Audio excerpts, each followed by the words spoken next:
আসসালামু আলাইকুম। আমার হাতে একটি সোলার প্যানেল কন্ট্রোলার দেখতে পাচ্ছেন। এটি গ্রামীণ 5G smart solar charger controller. তো এটি কিনেছি আমি মাত্র 300 টাকায়।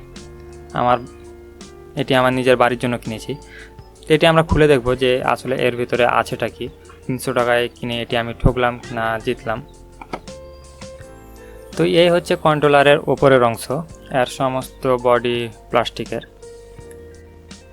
এখানে যে পোর্টগুলো রয়েছে তার মধ্যে একটি সোলারের, একটি ব্যাটারির এবং দুইটি আউটপুট। তার উপরে দেখতে পাচ্ছি 4টি এলইডি।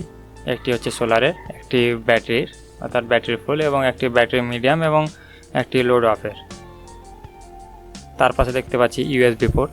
ইউএসবি এটি হচ্ছে 4 ভোল্টের এবং ইউএসবি সুইচ দেওয়া আছে এবং ইউএসবি একটি এলইডি দেওয়া আছে।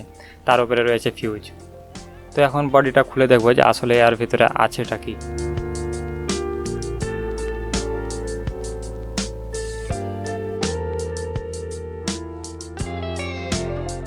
এর ভিতরে তো দেখতে পাচ্ছি সম্পূর্ণ খালি, ভিতরে সেরকম কোনো পাস নেই। যেটি মেন সার্কিট সেখানে শুধুমাত্র 2টা ডায়োড লাগানো আছে যাতে করে সোলার থেকে কারেন্ট আসে কিন্তু সোলারে যেন আবার কারেন্ট ফিরে না যায়, এবং একটি ইউএসবি সার্কিট যেখানে 12 ভোল্ট থেকে 4 ভোল্টে কনভার্ট করা হয়, এবং একটি এলইডি সার্কিট। এলইডিতে শুধুমাত্র 4টা এলইডি লাগানো আছে আর কিছুই নেই।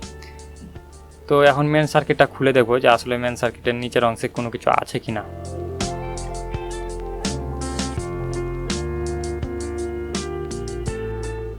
ভিতরের অংশেও কিছুই নেই, ভিতরের অংশ সম্পূর্ণ ফাঁকা, একটিও পাস নেই। ভিডিওতে যদি দেখতে পাচ্ছেন এটা সম্পূর্ণ ফাঁকা, শুধুমাত্র ওপরে 2টা ডায়োড লাগানো আছে। তো এই সার্কিটের মাধ্যমে আমার ব্যাটারি যদি সম্পূর্ণ চার্জ হয়ে যায় তো চার্জ আর হবে না, কিংবা চার্জের যে ডিসকানেক্ট হবে, তো এর জন্য কোনো প্রকার পাস লাগানো নেই কিংবা কোনো প্রকার সার্কিট নেই।